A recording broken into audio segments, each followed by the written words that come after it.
watching the award-winning GHS-TV, a nationally recognized student television station.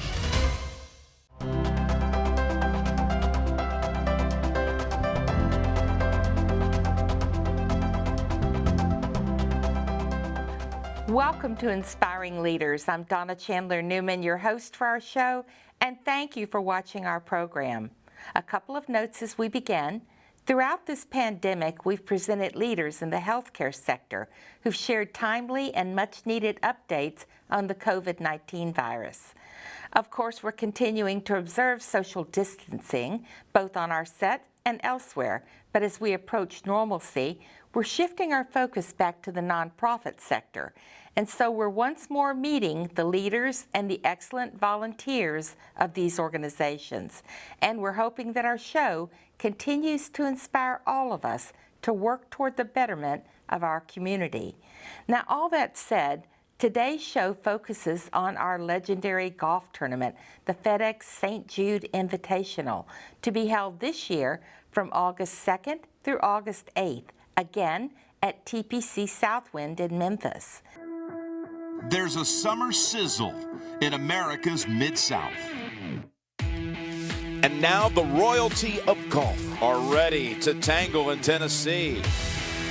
Oh, lighten up Memphis. Brooks Koepka is the world golf champion.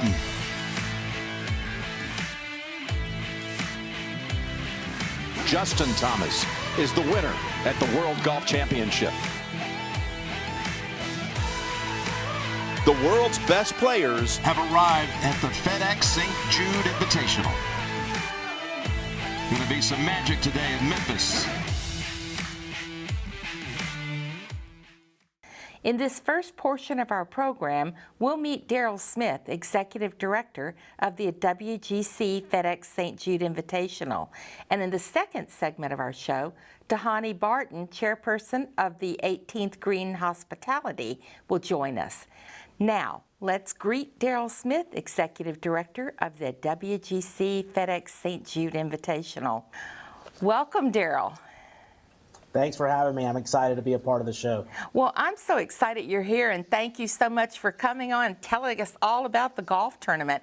Well, okay, let's start at the beginning. Tell me a little bit about you. How did you become involved with the tournament, and how long have you been involved?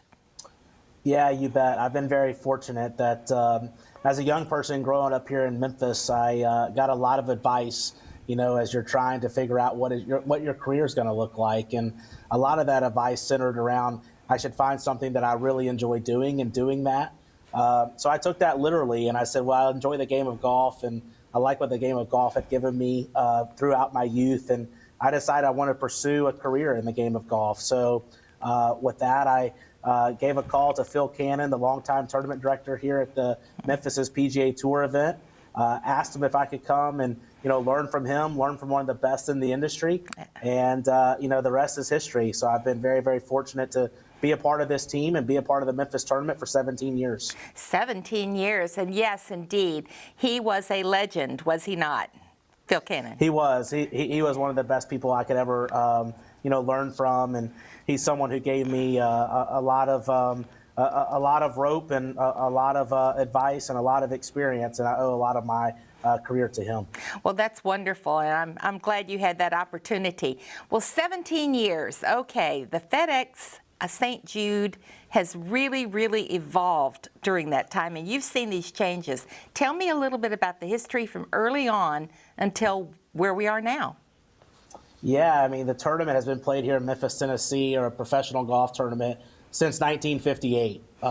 So we have been a fixture in this community for quite some time. We've played at 3 different golf courses over our existence. You know, the first golf course was at Colonial Country Club in East Memphis, and if you're familiar with East Memphis now, it's where the Target and the Dan West Garden Center is currently right off of Poplar. That was our first home at Colonial, and then we moved out to the Cordova area to Colonial Country Club, and we were there for several years. And you know, now we're currently at our home at TPC Southwind, and we've been here since 1986. And it's been an unbelievable home for us, and one that we're extremely proud of. And The golf course continues to be one of the favorites on the PGA Tour. And throughout this whole, through our whole tenure, we've raised over $43 million for St. Jude. And that is the key, and that is the number one component that we're measured by every single year. Wow, $43 million is an awful lot of money, and an awful lot of kids' lives have been certainly helped because of what you've done. That's fabulous, isn't it? Yeah, that's what really, sets professional golf apart from other sports leagues and from other, teams within our community. I mean, they all do great work, but the fabric of the PGA Tour is to make an impact in the communities that we play in, and we take that seriously. We take that as a task that we want to fulfill every single year. And our relationship with St. Jude is extremely strong. It's something that sets us apart from the other tournaments, and they're a part of a lot of our conversations and our planning as we go about putting on the tournament every single year. And we want to make sure that we drive that awareness and raise a lot of funds for St. Jude. And it wouldn't be possible without great corporate support like FedEx. Oh, amen. They are really a wonderful title sponsor and have been for many years, haven't they? One other change you've gone through is at one point you were the FedEx St. Jude Classic, and now it's WGC. What does that mean, and why is that important to us and to the community? Yeah, we did go through a change in 2019. We became a World Golf Championship, and when you look at the golf calendar and you look at the biggest events on the golf calendar on a yearly basis, you start with 4 major championships. Those major championships include the Masters Tournament, the PGA Championship, the U.S. Open, and the Open Championship, and those are the pinnacle of golf. I mean, those 4 majors is what a lot of people's careers as far as being Hall of Fame worthy are based on. And then right below those majors are World Golf Championships. And for us to be able to, have a World Golf Championship in Memphis, there's 4 of them that are being currently played each year. This past year, there was one played in Sarasota, Florida, which has historically been played in Mexico City, Mexico. Wow. There's also one that's played in Austin, Texas, Shanghai, China, and then Memphis, Tennessee. So with that World Golf Championship, it's an invitational, and the best of the best have to qualify to be eligible to compete. And what it does for us is it secures one of the greatest fields in golf. And we all know that our fans and our partners and our volunteers, they want to see the best of the best play every single week. And we're proud of the fact that in Memphis, Tennessee, the best players are going to be here every single year.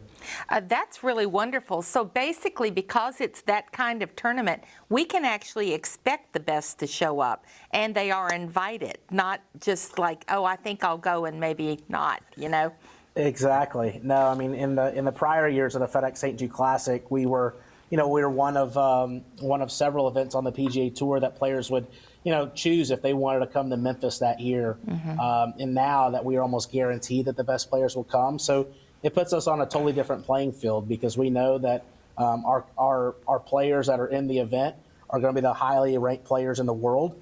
And what that does is that bodes for more support, more involvement, more participation, which in the end supports St. Jude Children's Research Hospital. So having those key components at the end, they make a huge impact.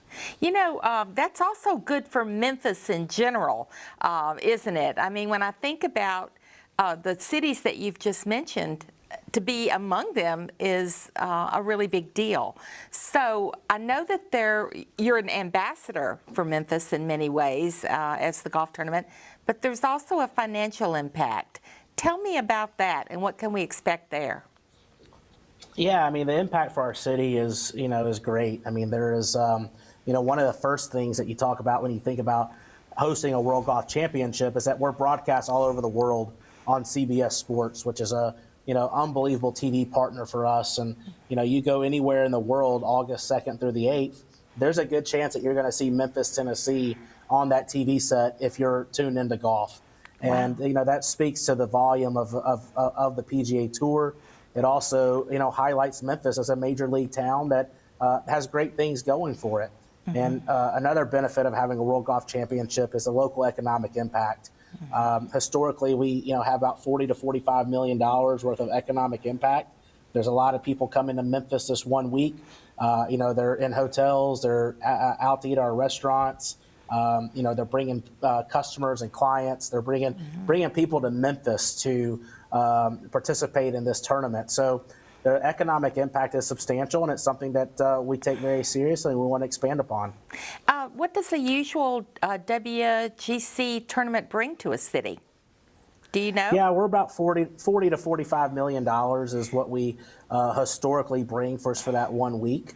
And we were about 20 to 25 million with the FedEx St. Jude Classic, but the elevation to a World Golf Championship is more attractive, for a lot of people to come to Memphis and to spend a week. Mm-hmm. We have a lot of customers, corporate clients that bring customers from all over the world, and they're in town for that 1 week to see the stars in the game. So we're always, our focus over the last couple of years is that we want this to be Memphis's World Golf Championship. We want to celebrate everything that's great about Memphis. And also we feel like we're very well positioned geographically to be a regional attraction. Mm-hmm. We are the closest tournament for Little Rock, Arkansas. We are the closest tournament to Nashville, Tennessee. We're the closest tournament to Birmingham, Alabama, to the Boot Hill of Missouri. So we want those communities to come to Memphis and to experience the best that we have to offer. This COVID-19 thing caused quite the wrinkle for you last year, and you had a much downsized tournament, yet you still gave money to St. Jude, right? Yeah, we did, and we're very proud of that. COVID-19, impacted a lot of people at great lengths, and we were not immune to that. We're in the live sports business. We conducted a tournament here at TPC Southland last year that had no fans in attendance. Financially, that model does not work real well, as you can imagine. Yeah. We like for thousands of people to be on site. But through our corporate partners and through our volunteers and just through our community, we were still able to raise a significant amount of money for St. Jude. That total last year was north of $2 million. $400,000 of that was raised by our volunteers that made the tournament possible every single year in a peer-to-peer fundraising program sponsored by Blue Cross Blue Shield of Tennessee. So we're always trying to, raise that level of giving that we can for St. Jude and to drive more awareness. And even a year like we experienced last year, we were successful in doing that. Well, when you look toward this year, I know we don't even know what those requirements are going to be yet for COVID-19 as the golf tournament approaches. It's really kind of fluid, isn't it? And so I guess, it is. Yep. Well, so I guess my question is, how do you balance that safety for the players and the volunteers and the spectators? How do you balance that against a great spectator experience? Yeah, it's a delicate. Our number one priority since COVID became a reality is the health and safety of every constituent involved in our event, from a player to a caddy to a volunteer to a sponsor. And that has driven a lot of our decision making. And it'll continue to drive most of our decision making. But, I would tell you the number one key to our success is being very transparent with our customers, trying to meet them where they are, understanding how they've been impacted. And we want them to be a part of our planning. We want them to be a part about what makes the most sense for all of us to move forward together. And of course, we're very optimistic that come August this year, that restrictions are going to continue to be lessened. Whatever restrictions are in place or whatever protocols that we have to implement, we will abide by those. But we will want our partners and our customers and our volunteers to be a part of those conversations and understand why we are doing them. And I think for the most part, we get a lot of grace and a lot of understanding in a year like this because people are just, so excited to get back out there and to experience something live and on site. So it's a delicate balance, but one that I feel like we've handled with great success thus far. Well, I think that's great, and I can't wait to come too, by the way. I mean, I know I'm excited to be there, and I know that all of Memphis and many, many surrounding areas are as well, and I'm particularly so pleased to talk to you about St. Jude. Now, you have one of your volunteers who's going to join us in a moment, and I know that you run with a relatively small staff and tons of volunteers. I know a big thank you from you would be a big deal right now. Yeah, well, the volunteers are the backbone of our event. They're a backbone of every PGA Tour event. We have 6 full-time staff members that work around the year for 1 week. And we are all very privileged to have this opportunity to to work at Memphis's PGA Tour event. But our volunteers, I mean, they're the ones that make it happen come tournament week. They're the one who organize committees. There are our eyes and ears on the grounds, and it really is that first interaction with our partners and our spectators that are on site with a tournament volunteer. So I can't underestimate the impact of a volunteer, and I'm just thankful to have an unbelievable group behind us here at the tournament. But we like to say here that we're behind them and we support them 100%, and we're here to give them the tools necessary to do their job to a great level.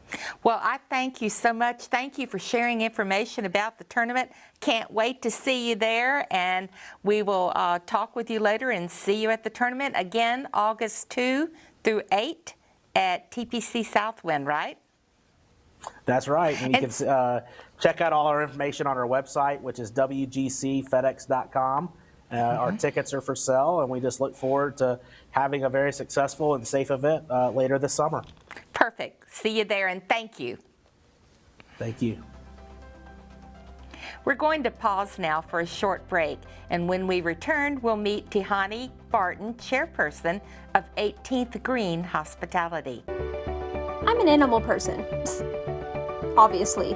I love to snuggle them and spoil them all day long. But not all animals have this luxury.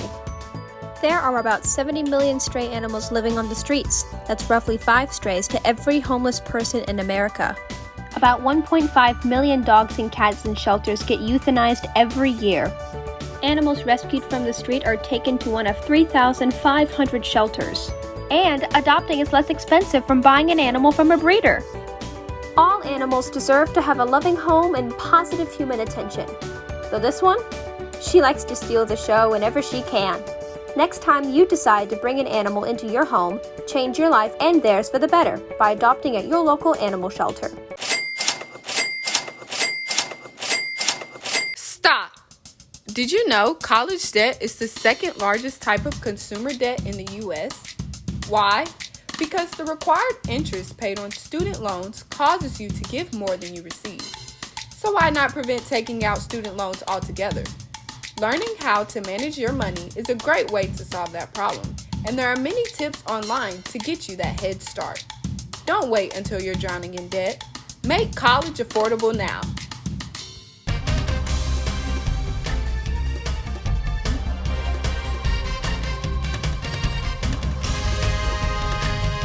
You're watching the award-winning GHS-TV, a nationally recognized student television station. Welcome back. Today, we're most pleased to welcome leaders of the WGC FedEx St. Jude Invitational Golf Tournament. We just finished chatting with Daryl Smith, the executive director, and now we're pleased to meet Tehani Barton, chairperson of the 18th Green Hospitality. Welcome, Tehani. I'm so glad to meet you in person and to see you today. Thank you for having me. I'm so honored to be here, and it's very nice to meet you. Well, thank you. You are touted as a volunteer extraordinaire, by the way. I just want to mention that on the front end. Darrell has such wonderful things to say about you, and so I'm excited to be talking with you in particular.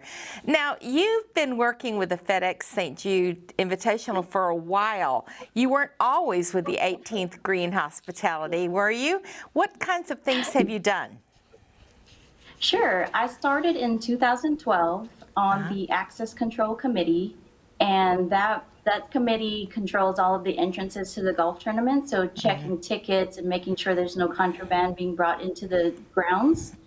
And then I went to the Island Club, which was another hospitality venue, and now I'm at the 18th Green Hospitality. Well, that sounds like a lot of fun. It really does. So the entrances and exits, I would think that's a good starting place for people, right? But you don't see a lot of golf. It is. Yeah, you don't see a lot of golf there? You don't see a lot of golf there because you're outside of the grounds. Well, it's still a really terrific thing. And where you are right now, you are seeing a lot of golf, though, right? Oh, my goodness. We have the best view on the grounds. I know you do. I know you do. You know, the volunteer structure is most interesting to me. One of the things Darrell and I spoke about was how small his staff is And how many volunteers? Tell me about being a volunteer and how many there are and what you do and how you're organized. Sure. We have a really sizable volunteer force of 1,500 volunteers that travel all across the country and descend upon Memphis during tournament week just to volunteer for this event. That's fabulous. And so you know your volunteers already, right? I do, yes. I handpick my volunteers for my committee. So every single committee has a level of responsibility, something that they do in particular, right? And so Correct. Tell me about the 18th Green. What exactly do you do there?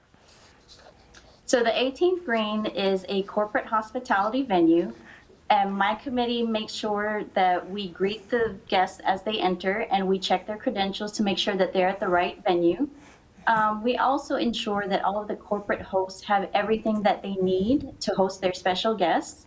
And we also make sure that the spectator experience is a memorable and positive one.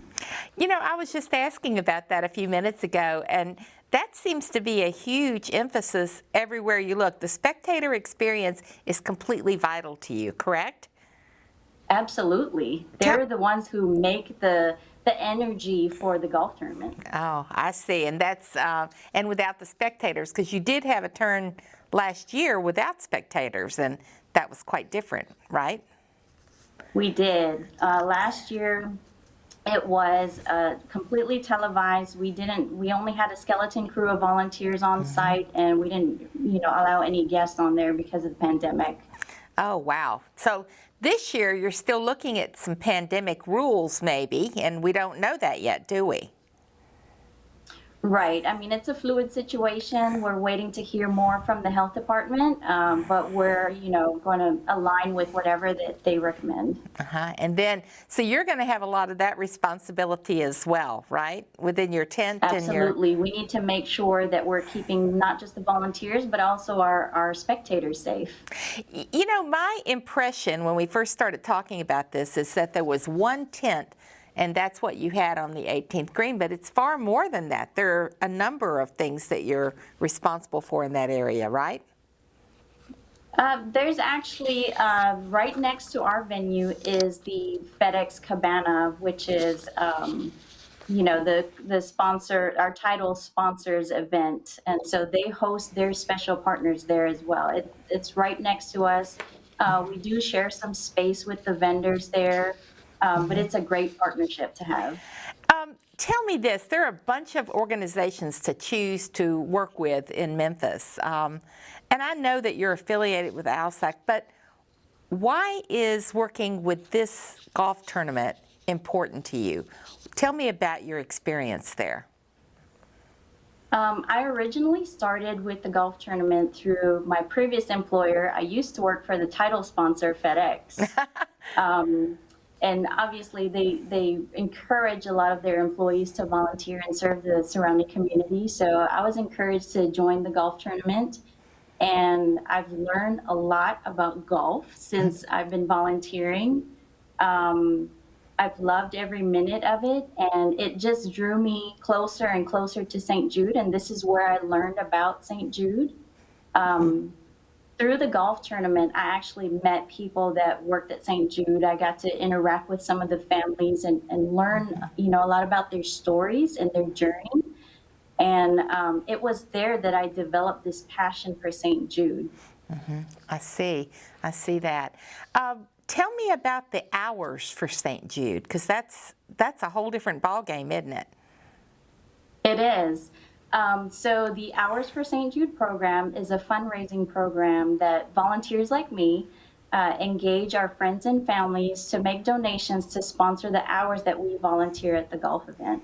I see. So is that a way that you figure out how do you get your uniforms and all? That's not through the Hours for St. Jude, or is it? No, we actually have a really great volunteer sponsor. So Blue Cross Blue Shield of Tennessee sponsors all 1,500 volunteers. And as you know, that there's so many of us, but they make sure that we have everything that we need in order to make our jobs easier.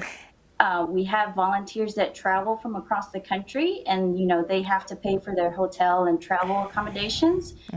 So it helps to have a sponsor that actually helps us to do our job, and so we don't have to worry about any additional volunteer costs. We have almost no time left, but tell me the absolute funniest thing that ever happened in your experience. The funniest thing was that as a spectator asked me if our famous lefty has been through this particular hole. And because I was new, I had no idea who the famous lefty was. Of course, since then, I've learned that it's Phil Mickelson. So that was funny because he looked at me like I was crazy because, golf fans all know who the famous lefty is. But now you know, so the next time you're asked, you'll know. Now I know. Well, thank you so much for all the volunteer hours that you give to St. Jude and to make this golf tournament successful for St. Jude and for our community. It's good work. Thank you. Thank you so much, and thanks for talking with us.